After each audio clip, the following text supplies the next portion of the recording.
Brasil tem cerca de 400 raças de cães reconhecidas, mas alguns criadores têm desenvolvido animais que não existem naturalmente. Os chamados Bulldog campeiro, o Bull Brás e o Pastor da Mantiqueira são alguns exemplos de tentativas de criar raças made in Brasil.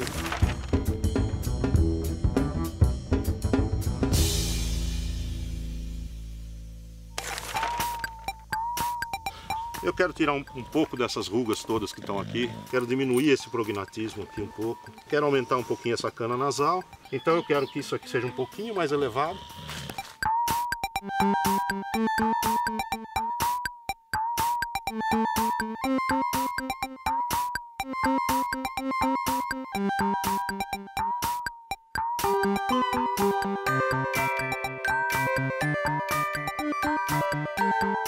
Bull Brás é Bulldog brasileiro.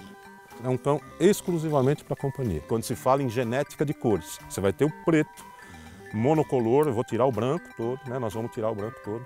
Então o cachorro vai ficar todo preto, né? O preto que é o dominante e duas variantes recessivas. E tenham menos problema de pele, menos problema de displasia coxo-femoral, menos problema de coração, cães que se movimentem melhor. Todas as pessoas que gostam de cães molossóides, cães mais fortes, sempre sonhou em ter um bulldog saudável. Então quando aparece uma proposta de um bulldog, que é o remanescente do bulldog antigo, um cão com saúde excelente, uma docilidade enorme, uma dedicação a crianças, não late muito, tem um pelo curto, né, não tem muito cheiro, e isso realmente me motivou.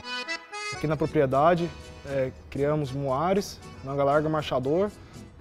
A função principal do Pastor da Mantiqueira é a lida com criação, que nada mais é do que caça, um instinto forte de caça. São cães que desapegam, que vão longe, vão atrás de um alvo que eles não estão vendo, só pelo cheiro. De dia, qualquer um entra, faz carinho, brinca. À noite se eu esqueço uma tralha que no chão eles passam a noite inteira ligado na tralha. Então eu tenho os meus reprodutores com aquelas características. Eu cruzei o macho A com a fêmea B.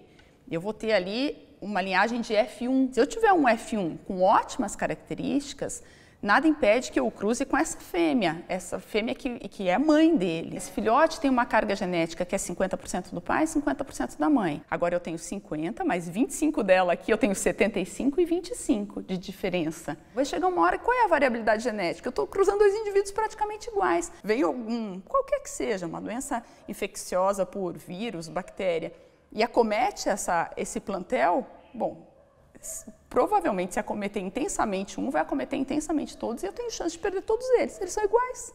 Tem alguns amigos que já tiveram problema com consanguinidade. Algum defeito na perna, dentição, defeitos em órgãos, que é bem comum. E o que nasce com problema de saúde grave, às vezes morre, né? Ainda filhote. Uma coisa que a gente vê na clínica com muita clareza é a seleção feita em raças pequenas. Quanto mais cruzadas entre grupos familiares, mais problemas ortopédicos e de articulações. Fizeram com que o narizinho fosse muito pequeno. O fôlego dela fica alterado, né? Quando ela se sente cansada, o ronco vem. Parece que ela vai ter um negócio. Com o ronco, não sabe se respira direito, se não consegue respirar. Tá dando para ouvir?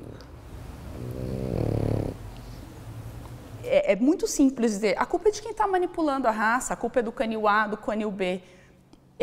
Os criadores atendem à demanda de mercado, porque ela quer um pequenininho que cabe na bolsa, cabe não sei aonde, que não dorme com ela, que não late. Tem no mercado assim, é que as pessoas têm pouca transparência, porque é um mercado de comércio mais de cães do que um mercado de criação de cães, né? Só que esses outros cachorros que não têm o padrão ideal não posso excluir, né? Que eles são excelentes no que fazem também. Assim, o maior sucesso de seleção, na minha opinião, é o vira-lata. Quantos vira-latas nascem por dia na rua e nessas condições muitos deles sobrevivem. Então, quando eu tenho muitos diferentes, eu tenho a possibilidade de ter um grupo muito bom para sobreviver.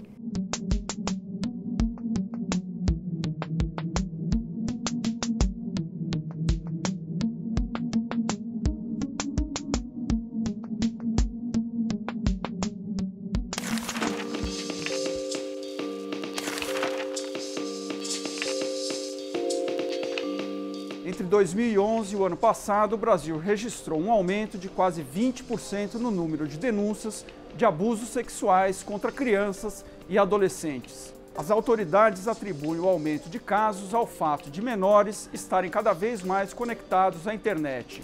onde os predadores sexuais atuam. Conheça as ações que a polícia desenvolve para coibir esse tipo de crime e algumas de suas vítimas.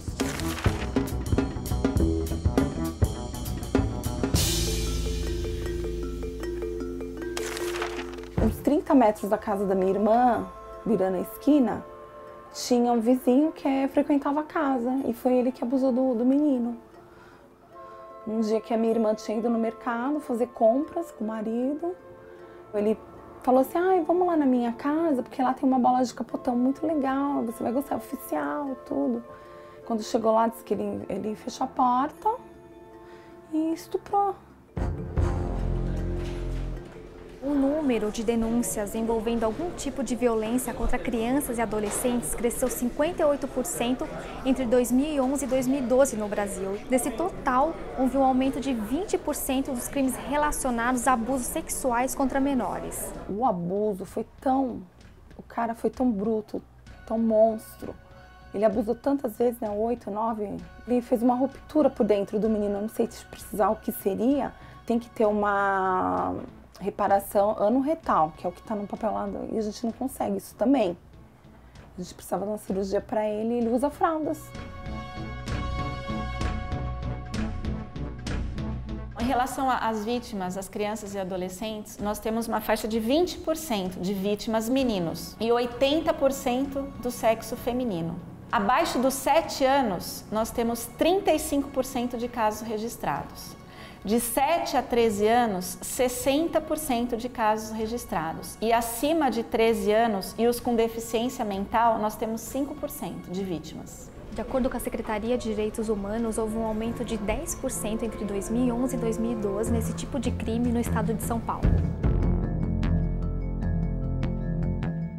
É que a gente está super obcecado por esse tema de pedofilia hoje em dia, mas ao mesmo tempo você tem, por um lado, uma erotização extremamente precoce, principalmente das meninas, no sentido de que meninas se maqueiam e aprendem a balançar a bundinha e não sei o quê, e ao mesmo tempo uma paranoia com a pedofilia desse jeito, que até parece que uma coisa está ligada à outra.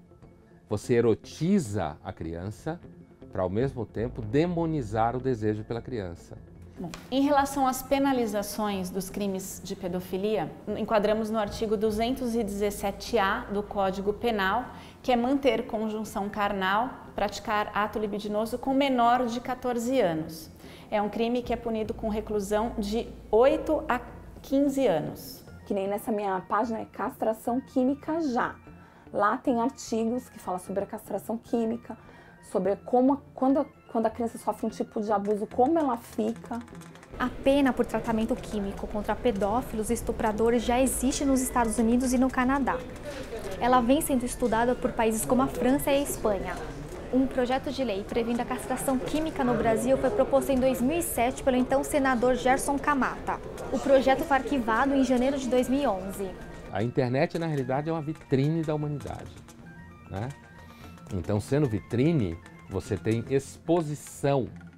Então, a internet é mais um instrumento para aguçar a sexualidade de pessoas que gostam da menina ou do menino. E eles se culpam muito, né? Os pais se culpam muito. Poxa, onde eu errei? O que faltou? Então, eles ficam chocados de ver a filha, de ver o filho em cenas nuas na internet. Na situação que a gente vive hoje, de um mundo de enormes riscos, de terceirização dos filhos, é natural que a gente comece a produzir mecanismos para criminalizar esse tipo de ato. Agora, ao mesmo tempo, quando você olha isso do ponto de vista mais sociológico, é interessante perceber que nós encontramos os nossos criminosos imperdoáveis. E esses são os pedófilos.